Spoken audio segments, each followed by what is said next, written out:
जिंदाबाद जिंदाबाद जिंदाबाद जिंदाबाद जिंदाबाद जय भीम जय भीम।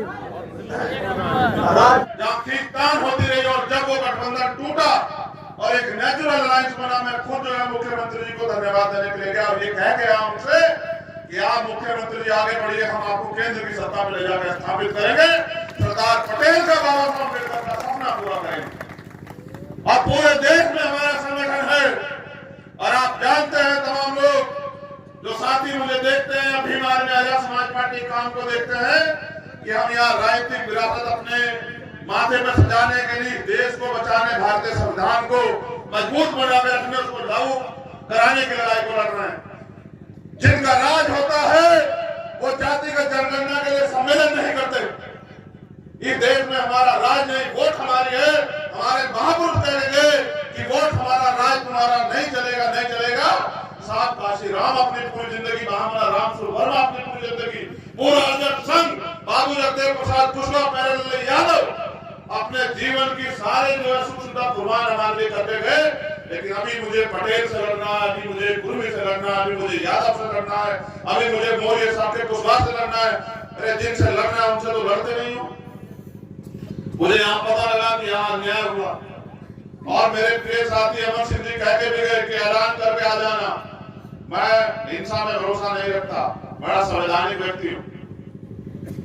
आज के हालात बहुत खराब हैं और इन हालात खराब में हमें एकजुट होकर लड़ाई को लड़ना है, वरना जब आने वाली पीढ़ियां गुलाम हो जाएंगी तो आपसे मुझसे सवाल पूछेंगी कि जब आप पढ़े लिखे थे, देश बर्बाद हो रहा, तो आप क्यों आपस में लड़ रहे थे। मैं अमर सिंह जी की बात को आगे बढ़ाते हुए कहना चाहता हूँ, आर एस पटेल जी यहाँ बैठे हैं, कि इतिहास गवाह है, हमने पीठ दिखाना नहीं सीखा। अगर सामंतियों का दिमाग खराब हो तो लाइन खींच के मुकाबला कर ले, अगर औकात न बता दे तो फिर बताना होगा।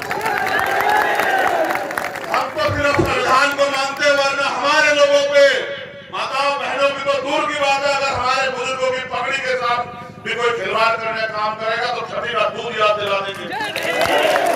हम तो इसलिए चुप हैं क्योंकि बाबा साहब अम्बेडकर, तथागत बुद्ध और सरदार पटेल भी हमें इस देश को एकजुट बना के रखने के काम सिखा के गए।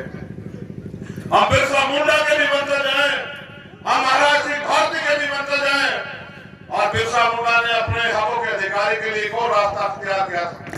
मैं तो भारत की सरकार को भी कहता हूँ कि देश के कमजोर वर्ग को इतना मत सताओ कि वो अपने पैरों पे उठ खड़ा हो। अगर वो अपने पैरों पे उठ खड़ा हुआ तो तुम्हारे इतने से लोगों की राजनीति को कटोरी में बंद करके जो है अपने मकान से भी बहुत दूर फेंक देगा।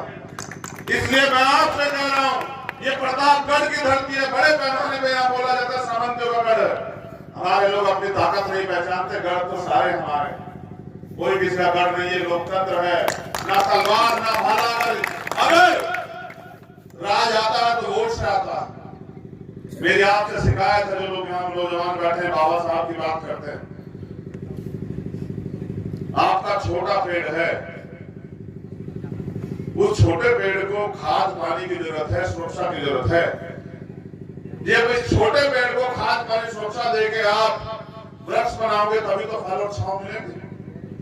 आज इस छोटे पेड़ को आपकी जरूरत है कि आप इसके लिए दिन रात मेहनत करें और इस सामंतवादी, पूंजीपतिवादी, जो मनुवादी सरकारें यहाँ बैठी है, उनका मुंह तोड़ जवाब देने के लिए तैयार हो जाओ।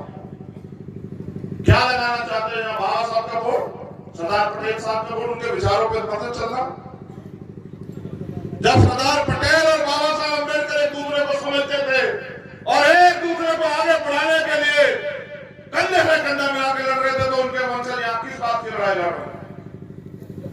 तमाशा मत बनाओ कि लोग तुम्हारा तमाशा देखे और मजाक बनाए और हंसे और तालियां बजाएं कि देखो हमने इनको गुलाम बना के रखा और गुलाम आपस में लड़ रहे हैं। आपकी जिम्मेदारी ये है कि मिलकर उनसे लड़ो जिन्होंने आपके अधिकार छीन रखे हैं। मैं आदरणीय एमपी साहब से वादा करता हूं कि आपको सर्वप्रथम, आपको और आपकी सरकार को बधाई कि आप जातिगत जनगणना करा रहे हैं बिहार में। ये बड़ा ऐतिहासिक कदम है और ये होना भी चाहिए। आपसे तो उम्मीद की जा सकती है, लेकिन मैं फिर आपसे कह रहा हूं कि आप इस आंदोलन को तैयार करके आवाज दो। भीम आर्मी के कार्यकर्ता जो है जातिगत जनगणना हो इस आंदोलन के लिए अपने प्राणों का बलिदान देने से भी पीछे नहीं हटेगा। मेरा ये वादा है। गलत निगाह से देखना आपके फैसला ही आपको आज लेना पड़ेगा। किनके लिए कायदा बजाते हैं? 69,000 शिक्षक भर्ती होती है, 18,000 पद खा जाते हैं और तमाम नेता चुप रहते हैं, दलित पिछड़ों के अधिकार छिन जाते हैं। आज चिन्हित करके माइनॉरिटी के लोगों पे जो है बुलडोजर चलाया जाता है, सब लोग चुप है। जब तक आप निकम्मे नेताओं का साथ दोगे, जब तक आप जाति के साथ दोगे, तब तक मैं गारंटी से देता हूं कि ना बाबा साहब अम्बेडकर का सपना पूरा होगा, ना सरदार पटेल का सपना पूरा होगा। और अगर ये दो महापुरुषों को मानने वाले लोग एकजुट हो जाए तो मैं गारंटी देता हूं कि सिर्फ उत्तर प्रदेश का नहीं, भारत का भूगोल बदलेगा। मैं प्रयास करूंगा कि 2024 में संभव। मैं फिर एमपी साहब से कहता हूं कि कहिए, करें ऐलान, बिहार के आदरणीय मुख्यमंत्री हम देंगे सामंतशाही सरकार को जवाब और भेजेंगे उनको दिल्ली। वो करें ऐलान, हम सब लोग उनका साथ देने के लिए साथ है। हाथ उठाए बताओ, साथ दोगे नहीं दोगे बताओ। उनके कार्यों की वजह से लोग उनसे बहुत प्यार करते हैं। मैं भी उनका दिल से सम्मान करता हूँ। वो गलत पाले में थे तो उनसे विरोध भी दर्ज कराता, ये लोकतंत्र है। लेकिन मैं आपसे उम्मीद करता हूँ प्रतापगढ़ के लोगों, अगर वास्तविकता में इस लड़ाई को लड़ना, सरदार सेना के लोगों, भीम आर्मी के लोगों का इस लड़ाई को लड़ना है तो एक दूसरे के हाथ पकड़ो, टांग मत पकड़ो। आपकी एकता ही हमें ताकतवर बना सकती है, वरना फिर एक मरेगा, दूसरा तमाशा देगा, फिर दूसरा मरेगा, तीसरा तमाशा देगा, ये खेल चलता रहेगा। आज बेरोजगारी, महंगाई, भ्रष्टाचार, तमाम सब चीजें जो चल रही है, क्योंकि सब सत्ता की बदौलत है। आपके आने वाली पीढ़ियों में देश में क्या होगा? संविधान की रक्षा की बात करते हो, संविधान की रक्षा सख्त से होगी और ये मौका 2024 में आपके पास आ रहा है। और आपको तय करना है कि आपको आर.एस. पटेल चाहिए या पटेल के नाम पे जो ठेंगा दिखाने वाले लोग हैं वो चाहिए, ये आपको तय करना है।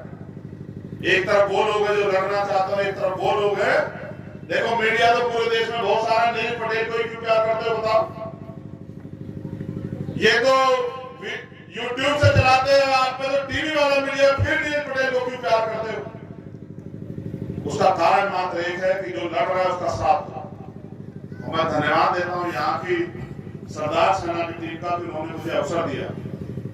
लेकिन इस अवसर को एक दिन में नहीं छोड़ना, इस अवसर को आखिरी मैदान तक लेके जाना और तब तक लड़ना जब तक या तो हम, जैसे हमारे यहाँ कहते हैं भीम आर्मी के लोग, विजय या वीर गति, क्या तो हम जीत नहीं जाते या फिर हमें जो है बलिदान प्राप्त नहीं हो जाता, तब तक हमें लड़ना है।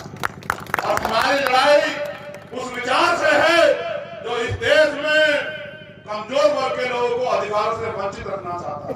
इसलिए मैं आपसे अपील करता हूँ, उन्हें मंच का धन्यवाद और मेरे भीम आर्मी के वीर सिपाहियों का, आजाद सरदार सेना के वीर सिपाहियों का बहुत बहुत धन्यवाद। लेकिन याद रखो, इतिहास आपसे सवाल करेगा कि जब इस देश को बर्बाद करने के लिए भारतीय जनता पार्टी के लोग घूम रहे थे और थोड़े थोड़े अवसर देके आपको लूटने काम कर रहे थे, तब भीम आर्मी सरदार सेना के लोग क्या करते?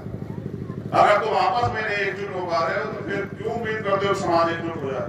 तुम तो अग्रणी हो ना, जो लोग टोपी लगाए, नीला गमछा पहने, आप तो नेता हो ना समाज के।